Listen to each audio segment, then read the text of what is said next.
Vía Pública. 11 de la noche con 1 minuto, como siempre, qué gusto saludarlos. Gracias por estar ahí, por acompañarnos cada noche aquí en Vía Pública, el estelar de las noticias en Canal 24 Horas. Como siempre, con muchas informaciones, mitad de semana bien noticiosa. En la tarde, una que va a impactar la carrera política, sobre todo la parlamentaria, porque el segundo Tribunal Electoral de la región metropolitana definió que Daniel Jadue podrá ser candidato a diputado por el Partido Comunista en el distrito 9, pese a enfrentar cargos del Ministerio Público vinculados al caso de las farmacias populares. En el fallo se señala lo siguiente: se rechaza la reclamación deducida a Fojas 1 en contra de Óscar Daniel Jadue, quien fue defendido por Ciro Colombara y Aldo Díaz.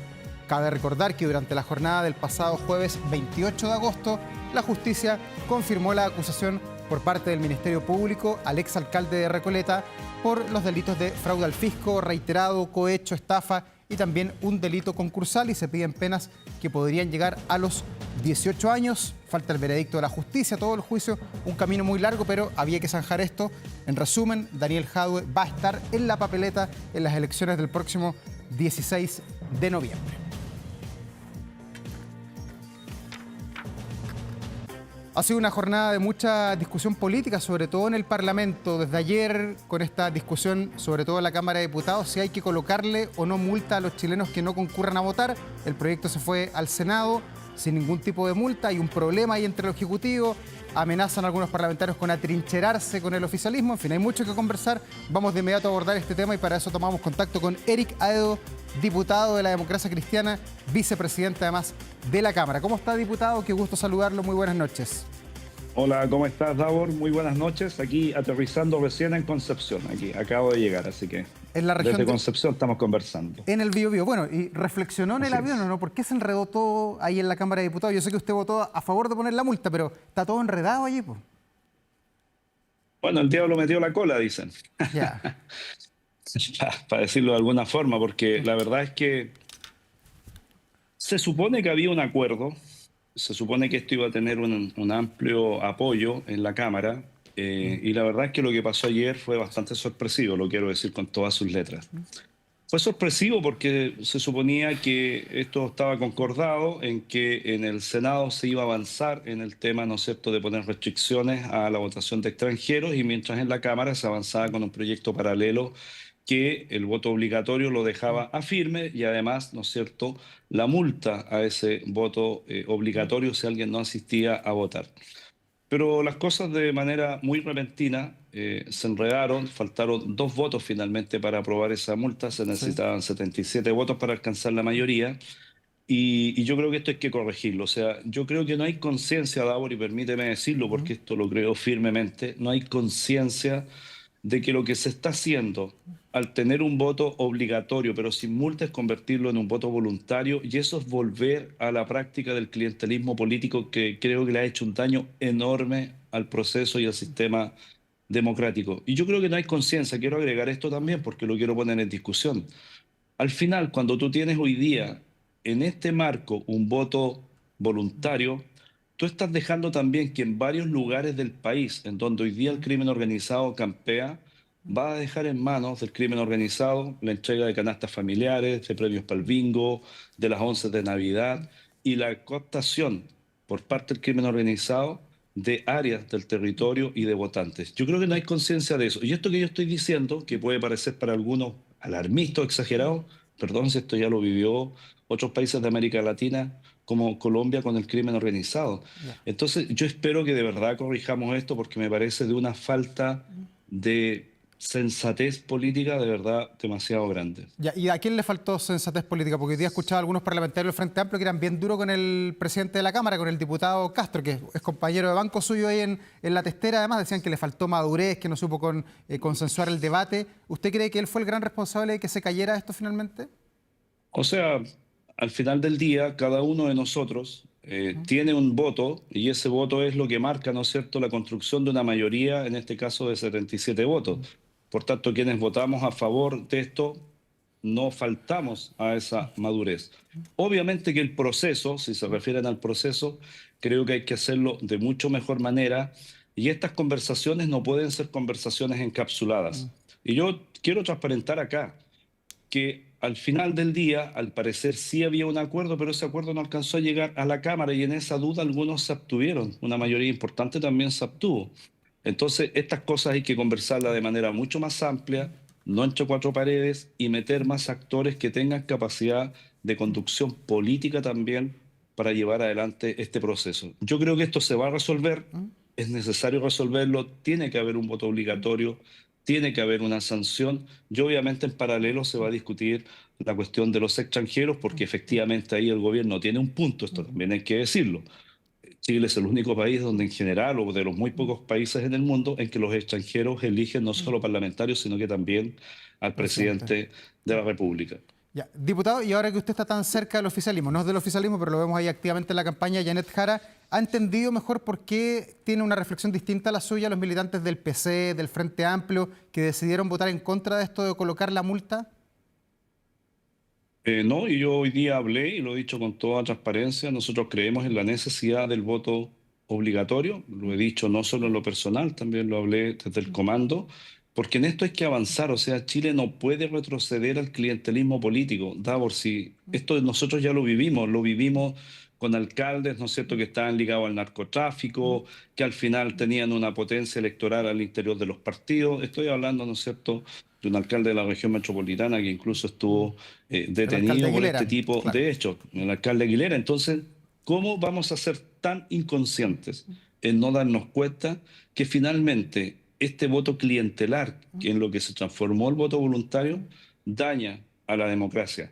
Y el voto obligatorio, obviamente que no todo el mundo le gusta ir a votar, pero los sectores medios, los sectores que pagan las cuentas, los sectores que pagan el crédito hipotecario, finalmente expresan una posición en el voto y obviamente que han centrado la discusión del país. Eso pasó en los dos procesos, por ejemplo, constitucionales o constituyentes que vivimos en el pasado, ¿no es cierto?, el año 2022 y 2023. Entonces yo valoro eso, que la Ya. gente que paga las cuentas obviamente pueda tener una opinión política que decir y no solo quedar atados a quienes son parte de los que reciben las medallas, el premio del bingo o las tortas que andan repartiendo a diestra y siniestra hoy día varios en Ya. distintos lugares de Diputado, Chile. pero usted es de los que ve que el 16 de noviembre, porque esto estamos legislando más para esta elección, que quedan un par de semanas, ¿no? Más poquito más de 2 meses, que ya le voy a preguntar por aquello cómo queda la imagen de la Así política es. con todo eso. ¿Usted ve que hay mucha gente que pone el cálculo electoral sobre la mesa porque muchos analistas dicen que cuando el voto es obligatorio en nuestro país, y más si hay algo pecuniario, una multa, gana la derecha, que así lo muestra la correlación que ha habido cuando hay voto obligatorio, principalmente en lo que fue en los procesos constitucionales? O sea, yo creo que ahí eso lo han dicho los analistas, pero yo quiero poner el foco en otro punto de vista. Creo que si retrocedemos al voto voluntario con las situaciones que yo he descrito, pierde Chile, pierde el país. Entonces, esa es la decisión que un dirigente político tiene que tomar, pensando en el bien de Chile, no, ¿no es cierto?, en mi ventaja comparativa en un momento de la historia o electoral. O sea, yo en esto creo que la política, y yo por lo menos mi rol desde la mesa de la Cámara, es pensar en el bien de Chile. Y yo llamo a mis colegas a que pensemos en el bien de Chile. No hagamos cálculos si hoy día nos conviene o no nos conviene. Resolvamos esto por el bien de la democracia y yo creo que la gente al final lo que está esperando de nosotros es que tomemos decisiones por el bien del país. Ya. Y en torno a este tema, ¿cómo evalúa la gestión o las negociaciones que eventualmente hizo la ministra Lobo, la ministra secretaria general de la presidencia? Porque ella al parecer era la mandatada desde la moneda para tratar de llegar a algún tipo de acuerdo, es lo que ha trascendido por lo menos en las informaciones. ¿Usted la evalúa bien o se equivocó? Ella quizás sembró muchas expectativas. Yo creo que debió abrir algo más la conversación, no hacerla tan cerrada. No quiero que aquí ser infidente, Davor, pero yo creo que faltó eso. Yo Pero se lo critica la comenté hoy cocina día con la también de gente de las repente, po. Express. Cuando las cosas son muy cerradas, se critica la cocina. No, no, por eso te digo, yo estoy diciendo que no debió ser tan cerrado, que esto Ya. debió ser a ver, un poco más abierto y que, por ejemplo, los vicepresidentes de la Cámara también hubiésemos tenido un rol en esta situación, hubiésemos tenido un rol. Yo creo que eso faltó porque uno también tiene una capacidad de conducción política, pero cuando no te hacen parte de este proceso de negociación, Entonces también tú de repente te encuentras con la sorpresa que nos encontramos ayer. Si ayer en la Cámara estaba presente la ministra de Sexpress, estaba junto al subsecretario de la Sexpress, ¿no es cierto? Y pocos minutos antes de votar salen de la sala. Y eso causó una sorpresa, incertidumbre entre varios. Y finalmente una votación que se suponía que estaba en los votos, finalmente le faltaron 2 votos para aprobarse. Entonces yo creo que la ministra hizo su mejor esfuerzo, pero creo que esto se puede hacer mejor y yo de verdad tengo la convicción, estuve en el Senado hoy día, de que esto se va a resolver, porque mira a lo que entramos al final. Entonces, en el Senado, como esto se cayó en la Cámara de Diputados, no han seguido con las sesiones, no han continuado con las comisiones, los parlamentarios están diciendo que no le van a aprobar los proyectos, ¿no es cierto?, en las comisiones al gobierno. Yo llamaría a todos que actuemos con altura de miras, no nos estemos, ¿no es cierto?, poniendo este tipo de trabas unos con otros y finalmente pensemos en el bien de Chile, en fortalecer nuestra democracia y en tener un voto obligatorio que le ha dado estabilidad al país y obviamente con una sanción. Si no tiene sanción el voto obligatorio, en los hechos es un voto, ¿no es cierto?, voluntario. Ya, pero ¿cómo vemos o dónde vemos la salida para todo este problema? Porque claro, hay mucho de lo que usted dice que los jefes de bancada ya han anunciado que está negada la sal y el agua, por lo menos en estos días, para el oficialismo con cualquier proyecto Sí, que quieran impulsar. Sé que eso afecta al clima político, pero ¿se puede destrabar esto? ¿Quién tiene la llave de sí. este proceso? Hoy día la llave está en el Senado y en el propio Poder Ejecutivo. Hoy día lo que tienen que hacer es conversen las cosas que por separado íbamos a hacer. En la Cámara de Diputados se discutía el proyecto, ¿no es cierto?, ¿Sí? que sancionaba en el voto obligatorio a los chilenos que no iban a votar y se dejaba sin sanción a los extranjeros. Pero en el Senado al mismo tiempo se estudiaba y se iba a aprobar una modificación constitucional para que fuesen los extranjeros que cumpliesen ciertos requisitos 10 simplemente años, pudiesen claro. votar. ¿Te fijas? Y eso se iba a hacer en el Senado. Entonces, si teníamos ese acuerdo previo, yo simplemente espero que esas cosas ahora se ratifiquen en el Senado, lleguen a la Cámara de Diputados, lo ratifiquemos y obviamente resolvamos esta situación para la elección del 16 de noviembre y luego, ¿no es cierto?, probablemente para la segunda vuelta presidencial que también vamos a tener. Ya, pero ¿usted esperaría que intervenga en esto directamente el presidente Boric para tratar de cuadrar al oficialismo que tiene hartos votos, finalmente? O sea, la verdad es que ayer con gente que se ausentó, si llegasen los 3 que estuvieron ausentes desde el propio sector de la oposición, esto se hubiese aprobado. O si Ahora, no se yo lo hubieran que espero abstenido es los que el DC, po. oficial... Porque acuérdese que Perdón. el diputado Cifuente, que es de la ADC igual que usted, se abstuvo. Si se hubiera Sí, cuadrado con el a favor, quizás hubieran llegado sí. más cerca de las mayorías.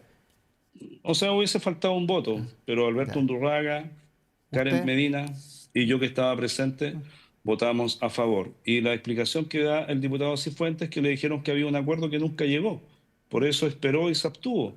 Pero eso no es lo determinante para el rechazo de un proyecto que ayer se esperaba que iba a tener 100 votos a lo menos de aprobación y la bancada, por ejemplo, completa del Partido Socialista se abstuvo y esa abstención se suma al rechazo. Entonces no es la acción de Cifuentes la que fue determinante en esto. A mí me parece que faltó pericia política, faltó más capacidad negociadora y abrir esa negociación. Si entre 4 paredes y entre pocas personas esta cuestión no funciona, que es lo mismo que le pasó al gobierno cuando quiso hacer su reforma política. ¿Te acuerdas lo del el umbral del 5%, sí. etcétera?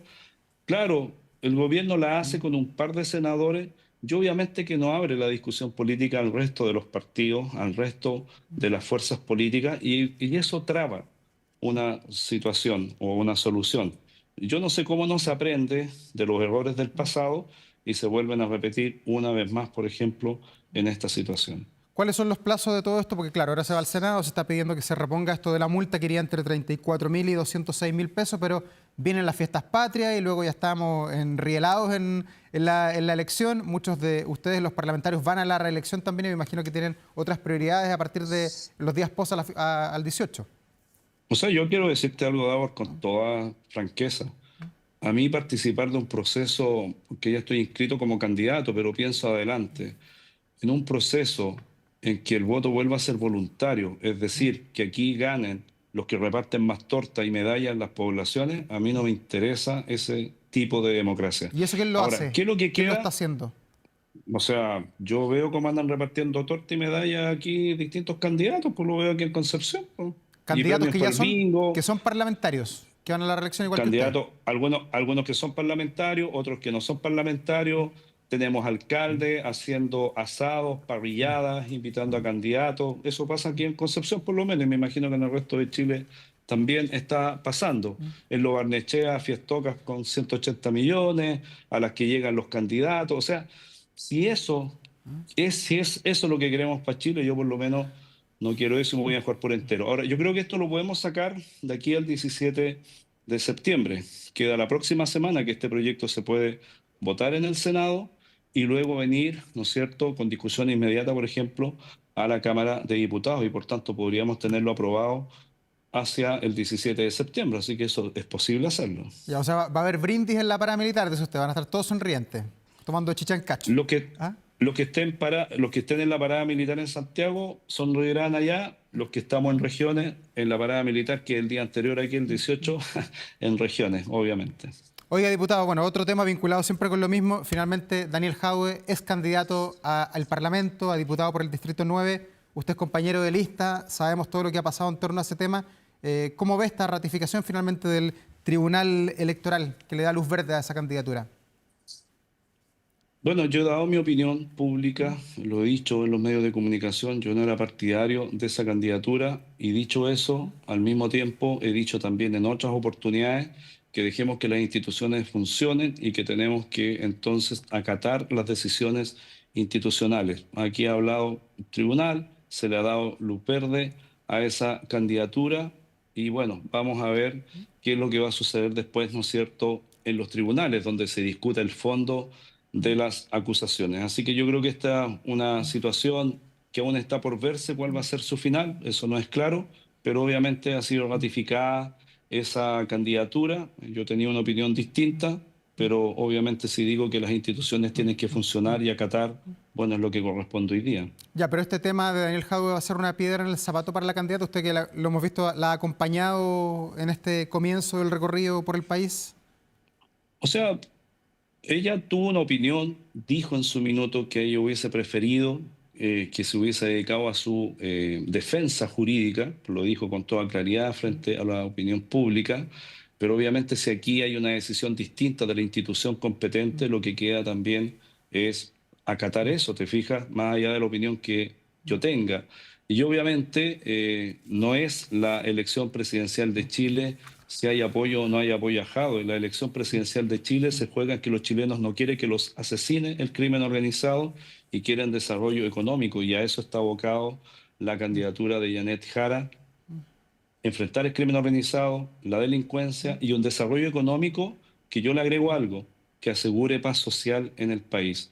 Hoy día, un tercio de los desempleados, Davor, son personas que tienen un título universitario, son jóvenes titulados en las universidades en la educación superior.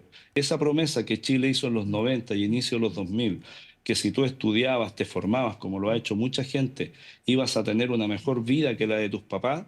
Hoy día esa promesa está en cuestión. Hoy día mucha gente joven, incluso que tiene trabajo, incluso que es profesional, el sueño, por ejemplo, de la casa propia es muchísimo más lejano que ese sueño que tuvieron en su minuto sus padres. Entonces, por eso el desarrollo económico también tiene que asegurar paz social y no frustración en los chilenos y chilenas. Ya, y a propósito de eso mismo, que es la alta cifra de desempleo en el país, ¿cuánta responsabilidad tiene la propia Janet Jara? Ella fue la última ministra del Trabajo del presidente Boric.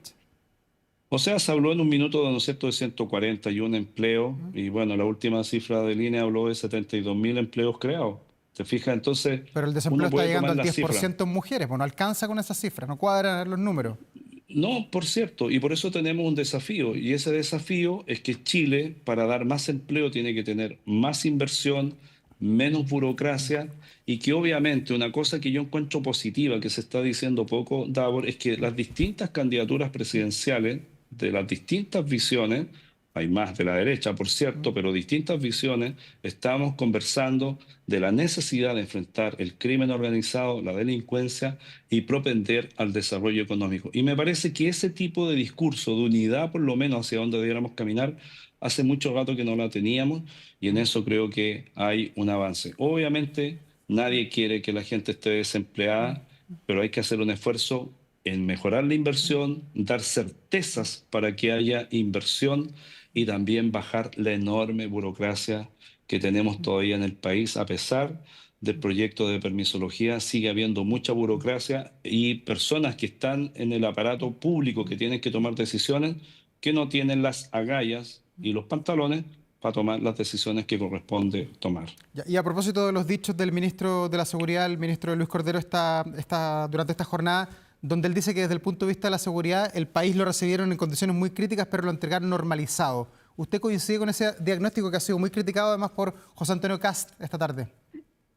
O sea, no está normalizado. No Acá está en normalizado, Concepción, ya, no está no, normalizado el país. pero Davor, a ver si yo creo que han mejorado algunos números, pero hablemos de la sensación que tienen las personas y lo que está sucediendo hoy día. En la comuna de San Pedro de la Paz, ¿no es cierto? Como una vecina de la conurbación acá en Concepción, en la diagonal Pedro Aguirre Cerda o en Avenida Pedro Aguirre Cerda, por un choque, un tipo que tenía prontuario policial baja armado y asesina a una mujer. Si a mí me quieren tratar de convencer que eso es lo normal, no. ¿Sabes cuántos asesinatos van en la región del Biobío el último año? Más de 60. Eso no es normalización. Yo veo sí los esfuerzos que se han hecho, veo lo que el gobierno hizo y que se convenció el presidente Boric de lo que tenía en Arauco no era reivindicación de pueblo originario, era lisa y llanamente crimen organizado detrás del robo de madera y tráfico de drogas. Ahí ha habido un avance y vamos en la 64, digamos, renovación Sí. del estado de excepción. Yo veo que ha habido avances, pero que estamos normalizados frente al crimen organizado, a la violencia, al uso de armas por parte del narcotráfico, no, ahí todavía hay una tremenda tarea que avanzar y ese es un desafío para Janet Jara gobernando Chile o para cualquier otro que le toque gobernar. Bueno, es bien duro lo que dice usted, diputado, porque si la persona que está a cargo de la seguridad en el país, que es el ministro de la Seguridad, dice que el país está normalizado y usted tiene otra opinión, ¿qué queda para futuro? Es que no es duro, Gustavo, porque a mí me han preguntado a veces como, claro, esto es como el chiste, ¿para qué me invitan si saben cómo me pongo, no? Pero Davo, nosotros hemos conversado muchas veces, yo a las cosas prefiero llamarlas por su nombre. No renuncio a mi capacidad reflexiva simplemente porque en un momento esté en un acuerdo con el gobierno o esté más en desacuerdo con el gobierno, pero yo no puedo decir que estoy en una situación de normalización o más normalidad cuando en la región donde yo vivo es el número de asesinatos que tenemos, cuando las bandas criminales están operando y tienen hoy día guerrillas o enfrentamientos por el control territorial. Eso es lo que está pasando en Concepción y creo que también pasa en la región metropolitana y seguramente en otros lugares del país. No puede estar normalizado cuando el crimen organizado hoy día está penetrando, corrompiendo nuestras instituciones. Entonces yo creo que no dejemos de mirar las cosas como son. Y Davor, solo para cerrar, yo cuando llegué al Parlamento en marzo del 2022, todo el mundo hablaba que en Arauco lo que había eran reivindicaciones de pueblos originarios y una cierta violencia rural. Bueno, en el mes de agosto, es decir, marzo, abril, mayo, junio, julio, agosto, 5 meses después de llegar yo al Parlamento, ya habíamos establecido en la Comisión de Investigadores Robo Madera que ahí operaba el crimen organizado, que detrás del robo madera que llegó a mover 100 millones de dólares en robo al año, 5.000 hectáreas, 72 parques O'Higgins de madera que se robaban, droga y los desarmes de autos, ¿no es cierto?, que se robaban en el Gran Concepción. Ahí recién vieron esto. Y esto, Davor, venía sucediendo desde 1997. Entonces yo siempre la pregunta que me he hecho es cómo los parlamentarios o el mundo político que estuvo antes que nosotros llegásemos o que yo llegase al Parlamento no vio lo que pasaba ahí. No, yo prefiero las cosas mirarlas de frente, enfrentarlas, no esconder la cabeza como el avestruz.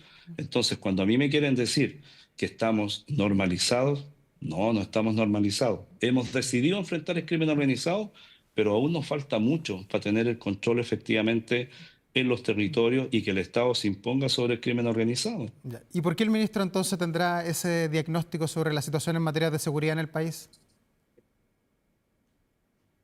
No tengo la respuesta de por qué él la tiene. Yo creo que él debiese dar. Probablemente si él mira la estadística, compara la baja, ¿no es cierto?, de crímenes a lo largo de todo el país, puede que en esos números a él le cuadre que hay una mejor condición que la que cuando él asumió ese cargo o cuando llegó el gobierno. O sea, si yo comparo el nivel de robo de madera, por ejemplo, para dar un ejemplo muy concreto de la violencia en Arauco y en la Araucanía, claramente que hoy día es menor que la que existía cuando este gobierno llegó. Pero fíjate lo que sucede a veces con un hecho. En Victoria, y nos aparecieron todas las imágenes que yo sí las pude ver, en Victoria un trabajador, ¿no es cierto?, fue asesinado a mansalva disparándole a la espalda. Yo vi las imágenes completas, no han aparecido en los medios aún de prensa esas imágenes. Y les disparan con subametrallador y con fusiles. Entonces, cuando a mí me quieren decir que estamos más normalizados, sí, del punto de vista de números probablemente han bajado algunos hechos delictuales, pero del punto de vista que el crimen organizado sigue existiendo, está, opera en territorio, o sino que el ministro Cordero y el Estado de Chile me diga si tiene en realidad la capacidad de entrar a Temucuicui y, ¿no es cierto?, apresar a los tipos que han cometido delito y que siguen viviendo ahí adentro. Si a mí me dicen que el Estado de Chile puede entrar con esa libertad a Temucuicui, fantástico, hemos avanzado a un mayor grado de normalidad. Pero hasta acá no he escuchado eso, no está sucediendo eso. ¿Es este el gran tema de la campaña? Usted que ha acompañado a Janet Jara en estos primeros días, en este despliegue, ¿es la seguridad el punto que probablemente va a definir por quién van a votar los chilenos? Es la seguridad, porque lo que siento hoy día, y la gente te lo expresa, y se lo expresa bien a Janet Jara cuando estamos conversando, hoy día la gente tiene temor que la maten, si no es simplemente que te asalten, o que te hieran simplemente por quitarte el auto o un celular, que te ataquen, que te agredan físicamente. Ese es lo primero que surge. Y lo otro que surge es obviamente la necesidad del desarrollo económico, de tener pega, de tener empleo, de mucha gente joven que se acerca y que le da su apoyo a Janet Jara, pero que también al mismo tiempo le dice, yo quiero trabajar en lo que estudié, para lo que me formé, y que me paguen de acuerdo al título que tengo o a la formación académica que tengo, y no que me estén pagando 550 lucas, 600 lucas, cuando hoy día hice todo el esfuerzo económico por formarme. Yo eso lo escucho cuando estoy con ella, la apoyan, pero también la gente lo que está pidiéndole es, ¿no es cierto?, más esperanza y un futuro mejor que el que siente que hoy día está viviendo. Ya, ¿y hoy día en la campaña es tiempo de escuchar esas propuestas o es tiempo de atacarse entre los candidatos? ¿Qué es lo que rinde más hoy día en la calle? Escuchábamos a Janet Jara hoy día que también criticaba a José Antonio Caz a propósito del chao préstamo, de toda la polémica que ha habido, y lo llamaba a la reflexión. ¿Es allí donde ella ve el adversario? Pero no es una crítica llamar a la reflexión a alguien, no es una crítica, es decirle, mira, si tú dices que vas a decir chao préstamo, que es un acuerdo que tomó este gobierno con Chile Vamos, con la UDI, con Renovación Nacional y con Evópoli, para financiar ahora el mejoramiento de las pensiones de los actuales jubilados, que partió, ¿no es cierto?, el 1 de septiembre con los mayores de 82 años, subiendo 80.000 pesos de una vez, que claro, para alguien, para Caso, para mí que soy parlamentario, puede que 80 lucas sea nada, pero para un jubilado de 80 años les va a tocar a partir de enero a los mayores de 75 años, 1.400.000 personas, 80 lucas es la receta del mes médica, es el pan del mes, es la mantequilla del mes, y lo quiero traducir de esa forma. Entonces, cuando él dice que va a decir chavo préstamo, entonces deja sin dinero efectivo para poder hacer ese mejoramiento de las pensiones. Y por eso le invito a una reflexión. Janet Jara no se pone a retar ni a denostar a Kast, lo llama a una reflexión. Si tú haces eso, que nos costó 12 años llegar a ese acuerdo, vas a desarmar la posibilidad de que 1.400.000 personas puedan tener un mejoramiento en sus pensiones. A mí me parece que eso no es una crítica, es un llamado a una reflexión. Imagínate, Davor, perdona, yo me extiendo en esto, pero imaginémonos que gana la derecha. Hagamos ese ejercicio. ¿Qué va a hacer la derecha si vota los propios acuerdos que ellos construyeron? ¿Con quién va a concordar?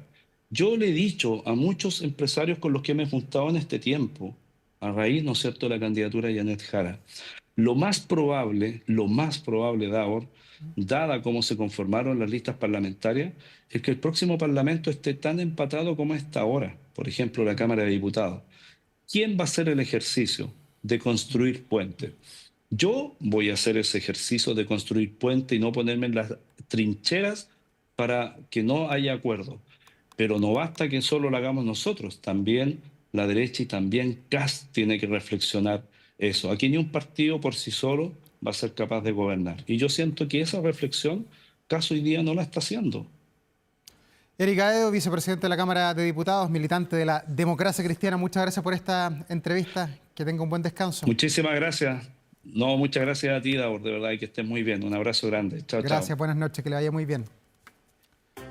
Hoy ha sido un día muy importante para la capital y también para el país, porque el aeropuerto de Santiago por fin ha cortado la cinta, ha inaugurado después de 2 años la extensión del terminal doméstico, el de los vuelos nacionales. Queremos profundizar en aquello, en los desafíos de infraestructura que tiene también nuestro país, y para eso nos acompaña hasta ahora en el estudio Alberto Texidó Slater, arquitecto de la Facultad de Arquitectura y Urbanismo de la Universidad de Chile, además de consejero del Consejo de Políticas de Infraestructura. Bienvenido, Alberto.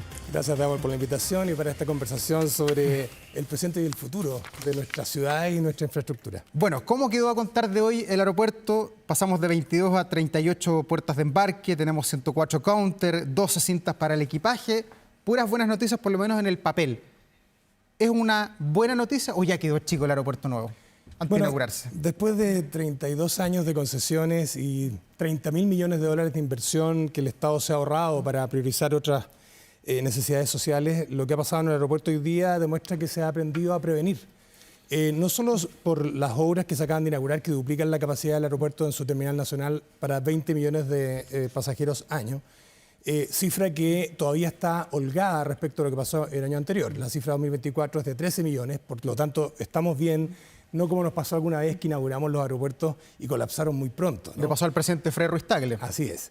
En el ámbito internacional, además, el aeropuerto tiene una innovación impresionante y además recordemos que en la última cuenta presidencial del presidente Boric se anunció un plan maestro 2050 con nuevos edificios y una tercera pista. O sea, estamos previendo el futuro, se está planificando, se está viendo una lógica de evitar saturaciones y en este caso un aeropuerto que está demostrando cifras exitosas en cuanto al movimiento de pasajeros, porque ya recuperamos los números prepandemia en los movimientos aeroportuarios, también en las cifras de turistas internacionales llegando a Chile. Por tanto, estamos con unos números, al menos cuantitativamente, muy motivantes de que estamos recuperando capacidad económica y la infraestructura acompaña estos procesos de desarrollo. Ya, muchas veces la gente dice, y tú eres arquitecto, que la infraestructura no piensa en las personas. Y recuerdo cuando se inauguró el terminal internacional de que había que caminar kilómetros y kilómetros para llegar hasta una puerta de embarque. ¿Se podría repetir lo mismo con el aeropuerto nacional a contar de mañana? Puede ser que las caminatas aumenten, pero son parte de estos costos de la no saturación. La ampliación del aeropuerto hoy día ocupa lo que, recordemos, años atrás fue el aeropuerto primero, ¿cierto?, en los años 90, planificado y colapsado inmediatamente. El aeropuerto se agranda, pero si uno lo piensa en la lógica de la comodidad del usuario, los edificios son de primera calidad en términos de su calidad constructiva, calidad arquitectónica, climatización, tecnología, ¿cierto? Y eso suma bandas de caminatas, conexiones mecanizadas para la accesibilidad universal, cumplimientos normativos mínimos que podrán tener un costo en las caminatas, pero que en realidad son parte de lo que ocurre en cualquier aeropuerto del mundo con ese nivel de estándar y con este nivel de pasajeros año. Ya, pero un aeropuerto en Chile, ¿sería mejor si lo hubiera construido el Estado, el MOP? Porque aquí es un aeropuerto concesionado que lo tienen capitales europeos, donde de cada 100 pesos que gana, 77 se los entrega al Estado de Chile. Pero su ánimo es lucrar, porque es un negocio finalmente esto. Si el aeropuerto lo hubiera construido el Estado de Chile, ¿sería más moderno, sería mejor, no habrían ahorrado en lo más mínimo? Mira, como citaba antes, el hecho de llevar 32 años de concesiones de infraestructura a través del Ministerio de Obras Públicas ha ahorrado al Estado una cantidad de dinero suficiente para, como decía, priorizar obras sociales que no son rentables. Esa decisión del Estado la asumimos y hoy día parece conveniente por el ahorro generado y por la clara mejora en la infraestructura, que en este caso aeroportuario es una, pero si lo vemos en términos de la vialidad, embalses y todas las innovaciones que han habido respecto a cárceles, el Centro de Justicia, el Movistar Arena, distintas condiciones de infraestructura que mejoran la calidad de vida, la suma y la resta es positiva y es un mecanismo que nos ha ayudado a dar un salto enorme respecto al desarrollo, porque como decimos, la infraestructura, esa infraestructura que está debajo, ¿cierto? El infra es un soporte de conectividad, de seguridad muchas veces para la seguridad hídrica o, por ejemplo, protegernos de inundaciones o distintas problemáticas. La sumatoria de estas inversiones que el MOP ha llevado a cabo con presupuesto propio y más estas intervenciones donde los privados han participado, diría yo que en suma han sido un aporte al desarrollo del país. Claro, el desarrollo del país y la economía, pero ¿a dónde ponen al usuario? Porque hoy día estamos hablando del aeropuerto, pero si yo pongo sobre la mesa algo que no mencionaste, que son las autopistas, probablemente la gente va a ser el usuario, queda en la prioridad última, porque hay tacos a toda hora. El sistema es perfectible y así lo ha sido en el tiempo. Los contratos que tú mencionabas, ¿cierto? El dinero que entra al Estado ha ido cambiando en las proporciones. También había unos gatillantes, ¿te acuerdas que hasta cierto momento el Estado veía cómo los aumentos de cifras en movimiento aeroportuario quedaban ahí a la vista y sin embargo se establecieron mecanismos que permiten que ante una superación de la proyección el concesionario se ve obligado a mejorar la infraestructura. Que es lo que probablemente puede pasar acá porque le quedan 10 años no puedo. Exacto, y esos son mecanismos que nos protegen y que permiten que haya una prioridad de lo público por sobre la rentabilidad. No obstante, los negocios van a ser rentables. Pero sí es cierto que también hay que decir, las reconcesiones que se están produciendo hoy día en distintos espacios, como el caso vial, por ejemplo, en el caso de la autopista central de Santiago, ¿cierto? Una autopista que se hizo en los años 60 con un soterramiento muy previsor del futuro del arquitecto Juan Parroquia, que lo planificó en su momento. Hoy día es fácil de cubrir. Se está hablando de un parque de 10 hectáreas que cubre entre Toesca y el río Mapocho.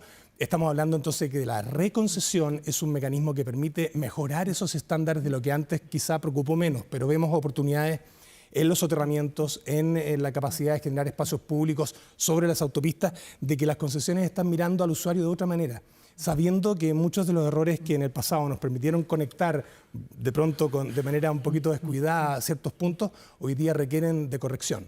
Creo que desde la mirada que al menos hacemos desde el mundo académico a esto, sigue habiendo una oportunidad en el proceso de concesión, especialmente porque hay un interés privado que facilita la inversión. Y esa inversión además libera dineros del Estado para resolver otras problemáticas sociales. Tenemos que entender este mecanismo en esas dos lógicas, por tanto, sigue habiendo espacio para esas mejoras que se están viendo en algunos casos y que en el caso aeroportuario yo no dudaría de que siempre fue una preocupación. El cambio de los aeropuertos que teníamos previo a las concesiones fue muy notorio cuando aparecieron los primeros concesionados. Ya, pero y eso se ve en Santiago y se ve en las regiones también. Lo que muchas veces no se entiende, porque yo creo que así se planificó el sistema o se entendió mal, porque lleva, tú dices, 32 años, de que una obra se concesionaba a 20 años y cuando terminaban los 20 años, esa obra quedaba para el Estado de Chile. Y uno decía, bueno, en 20 años, de aquí a Viña o a Valparaíso no va a haber que pagar peaje. Eso es lo que muchos pudieran haberse imaginado. Pero al reconcesionar, las cosas se vuelven a encarecer y uno dice, bueno, si la vía está hecha ya, pues. Bueno, el Estado... ¿Entiende esa lógica? Ese debate se produjo hace muchos años cuando se produjeron las primeras reconcesiones. Y muchos miramos esto con cierto cuestionamiento por lo mismo, ¿no? Se dijo que volvía al Estado, bueno, pero nuestro Estado, con sus representantes parlamentarios y las autoridades que cada momento han tenido, han optado por un sistema que hoy día tiene estas condiciones. Vuelvo a decir, ¿es perfectible? Sí. El tema de la recuperación por el Estado es una pregunta, mientras el negocio sea rentable y sigamos ahorrando para el Estado, es un tema. Si las tarifas pueden bajar, otro debate que es posible. Pero en la medida que esto ocurra, se han generado el Fondo de Infraestructura, Desarrollo País, distintas iniciativas públicas que tienen que ir apareciendo, como ahora recientemente, por ejemplo, en el ámbito de la vivienda, con Desarrollo País comprando suelo para que el MIMBU pueda hacer vivienda social. Tenemos ahí beneficios que vienen desde los beneficios de estos excedentes de la infraestructura. Tenemos que seguir, obviamente, haciendo ese accountability de que las inversiones y los dineros que nos estamos ahorrando generan beneficio social, y eso es una fiscalización que tenemos que hacer a través, obviamente, de lo que vemos como ciudadanos y contribuyentes, pero también en las elecciones que hacemos de nuestras autoridades que fiscalizan aquello. Alberto, volviendo al tema del aeropuerto, hoy día se inauguró un aeropuerto que es fabuloso, maravilloso, hay que ojalá ir a mirarlo, a ver cómo quedó, pero en el papel se ve que está muy lindo. ¿Basta con un solo aeropuerto en Santiago o ya Chile debería ir pensando en un segundo aeropuerto grande, que sea rentable, por ejemplo, para las líneas low cost, que permita derivar también cuando hay problemas en Pudahuel, que vemos que con los pájaros permanentes hay problemas? ¿Deberíamos ya planificar otro aeropuerto en Santiago? Bueno, esa respuesta hoy día está dada por el Sistema Aeroportuario Nacional, que tiene claramente el aeropuerto de Santiago como el hub principal donde se producen luego los vuelos internacionales. El aeropuerto de Santiago tiene este plan 2050 que ya se plantea y que da alguna respuesta a lo que tú estás planteando porque se prioriza este punto y este nodo, ¿no? Además, debo decir, el aeropuerto de Santiago se crea en Pudahuel después de un análisis que lo intenta poner en una ubicación equidistante con Valparaíso, esto de los años 60 también. También Juan Parroquia, el mismo de la del metro. Sí, del metro. Y esa reflexión sobre esa ubicación lo saca de Cerrillos, lo lleva a esta ubicación. Pero además sabemos que en Torquemada están pasando cosas, la base aérea de Quintero es una oportunidad también de desarrollo, la base del Bosque que se mueve, no se mueve, el aeródromo Tobalaba, tenemos distintos equipamientos y infraestructuras. Tobalaba está siempre ahí con la sombra de que está rodeado de muchas casas. Que fue antes y que fue después, tremendo debate. Pero el aeropuerto de Santiago tiene ese potencial, es la decisión que se ha tomado y hasta ahora, como digo, el plan 2050 es ese umbral que estamos mirando para plantear que aquí está esa posibilidad. No obstante, los aeropuertos regionales que van a estar en proceso de concesión en Araucanía y el paquete sur que se licitará pronto, ya el norte se licitó recientemente, tenemos posibilidad también de generar aeropuertos internacionales que vayan descomprimiendo esta condición del central. Como aún hay holgura en el diseño actual, diría que estamos en condiciones de esperar un rato esa decisión y no apurarnos, pero hay posibilidades a través de estos planes maestros de largo plazo de resolverlo. Ya, pero una capital debería tener 2 aeropuertos, por lo menos. Bueno, Buenos Aires lo tiene, para qué decir en Europa, todos tienen 2, 3 aeropuertos grandes. El tema climático y la saturación pueden generarlo, pero sabemos que lo que está pasando con la licitación del aeropuerto de Concón, que se comentó hace unos meses también y eventualmente puede ocurrir, los aeropuertos cercanos que están a la ciudad de Santiago pueden ser esa alternativa como posibilidad más allá de Mendoza, que está bastante más distante. Alberto, te invito a soñar. Tú eres arquitecto ya de muchos años. ¿Cuáles son las grandes obras que le lloran a las regiones del país? Porque claro, desde Punta Arenas, desde Calama, mirarán en Santiago cómo hoy día se cortó la cinta. Pero ¿y en regiones qué pasa? ¿Qué gran obra dejarías como legado en las regiones? Bueno, hay un desafío con llevar a las regiones, obviamente, en el proceso descentralizador y especialmente al norte minero, que tiene un PIB más alto que todo el resto del país, y que están habiendo señales de ello, ¿cierto? Vemos el teleférico que se está desarrollando hoy día en Santiago, Tobalaba, Huechuraba, versus el teleférico de Alto Hospicio, Iquique, que ya está teniendo posibilidades. El Movistar Arena, que se reconcesionará pronto, implicará una posibilidad de tener centros de eventos también concesionados en regiones, que pueden ser una tremenda activación económica. Pero además, cito el debate de precandidatos presidenciales que hubo hace unos meses en la Cámara Chilena de la Construcción, donde todos tuvieron consenso, por ejemplo, de que la vivienda social podía entrar en lógicas de asociación público-privada. Eso es una posibilidad enorme y si hay un consenso en todos los candidatos, tenemos en esta nueva elección presidencial la posibilidad de innovar con sistemas que nos permitan resolver el déficit. Hay bastante más urgencias que en otras áreas de la economía, ¿no? Donde hay un problema social urgente. La desalación y la estabilidad hídrica en el norte también es un mecanismo. Coquimbo está licitando su planta también a concesión y el norte chileno y su seguridad hídrica lo va a requerir. Y diría que hay otros desafíos respecto a ferrocarriles y puertos que aún requieren, tal como el MOP está corrigiendo estos impactos, esta lógica del buen vecino, ¿no? que es una posibilidad de hacer mejoras. Terminaría planteando que la infraestructura concesionada es una, pero la infraestructura a nivel más macro tenemos muy buenas soluciones hoy día, por ejemplo, en el debate del Metro de Santiago, y se ha abierto una conversación compleja respecto al si densificar o no los entornos de los metros. Donde hay inversión pública de este tipo que genera plusvalía y donde genera calidad de vida, la mayor cantidad de chilenos debería vivir ahí. Pero eso tampoco implica límites infinitos de altura o densidades máximas. Hay una lógica cuidada que cada lugar la tendrá que tener y en esta mixtura de cosas es donde vamos avanzando a territorios más seguros para habitar, mejor conectados, con más oportunidades para los habitantes y donde la calidad de vida está vinculada a la infraestructura inmediatamente y no como una corrección posterior. Ya, pero el Ministerio de Obras Públicas, Alberto, es un buen mandante porque, claro, hoy día el Ministerio de Obras Públicas no construye directamente como ocurría en los años 60 o 70, cuando Frei Montalva sobre todo hizo grandes obras de infraestructura. Hoy día es un buen mandante, ¿no? Porque uno piensa en obras públicas, MOP supervisando, con los, ¿cómo se llaman? El fiscal, el inspector fiscal que está en terreno, y uno se acuerda, Puente Caucao, ya vemos el desastre que hubo allí, el puente sobre el canal de Chacao, todo lo que se ha retrasado. ¿El MOP es una buena contraparte? O lo pongo con otro hecho, el metro construye mejor. Bueno, jefe. El MOP es nuestra contraparte, es nuestra institucionalidad acordada para hacerlo. Lo ha hecho bien en muchas ocasiones y ha hecho algunas otras acciones que merecen corrección. Yo lo diría como una colección de aprendizaje. No es para plantear una lógica tan taxativa de lo bueno y lo malo, ¿no? Sí. Pero MOP, Metro de Santiago y otros tipos de iniciativas nacionales que son de lujo a nivel internacional, la norma sísmica. Hay varios temas en que no podemos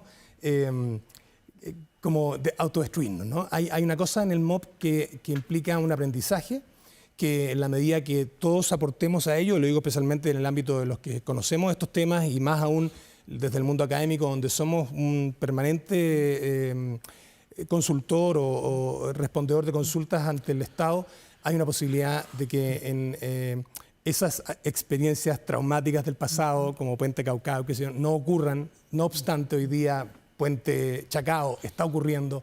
Es una tremenda demostración de capacidades técnicas del Ministerio, del concesionario, y que nos da posibilidades de lucir obras de primer nivel mundial, que prefiero que miremos claramente esos logros más que solo esos aprendizajes del pasado, que son simplemente peldaños hacia hacerlo mejor.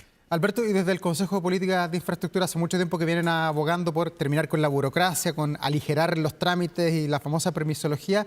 ¿Hay expectativas con lo que pueda pasar de aquí en adelante con el proyecto que de alguna manera va a aligerar las normativas en Chile? Bueno, primero, el Consejo de Políticas de Infraestructura es un grupo diverso con muchas opiniones que Está el presidente Frey ahí. El presidente Frey, y recientemente hizo un trabajo enorme de documentación que se le está entregando a los candidatos presidenciales como una mirada de largo plazo respecto a la infraestructura. La infraestructura y la ciudad son demostración de lo que tenemos capacidad de hacer y lo que no tenemos capacidad de hacer. La posibilidad entonces de que sigamos mirando estos procesos de largo plazo, porque tú sabes, ¿cierto? Muchos de estos proyectos superan gobiernos, superan corte de cinta. No como el metro, que es la gran obra pública del país. Exactamente, y ahí si vemos hacia atrás, vemos dónde está la continuidad de grandes obras que benefician a muchos, más allá de las circunstancias. Hay buenos ejemplos de lo que podemos seguir haciendo bien.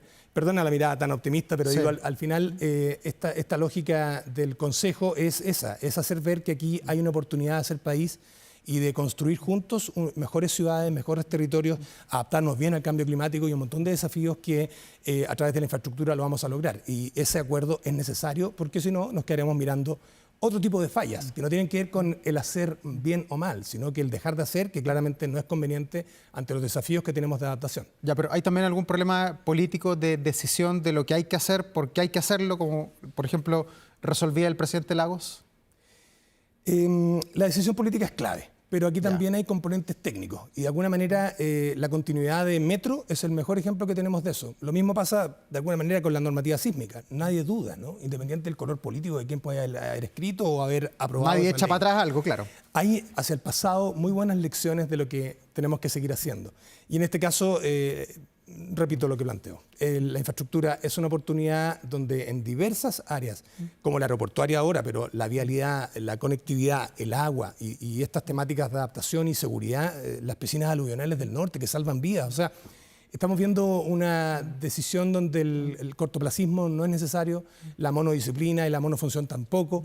Estamos corrigiendo errores que aprendiendo de los errores y corrigiendo algunas de las fallas que los diseños tuvieron. Y eso es una oportunidad que al menos da cierta mirada optimista de que hay mucho trabajo por hacer y seguir mejorando. Alberto Teixidó Slatter, gracias por estar acá esta noche, por ayudarnos a entender un poco lo que está pasando con el aeropuerto y también con otras grandes obras. Siempre van a faltar más obras para un país, así que nunca vamos a terminar con esto. Hay mucho trabajo. Gracias, David, por la invitación. Gracias, buenas noches. Y nosotros vamos a la pausa. Enseguida estamos de vuelta con más aquí en Vía Pública.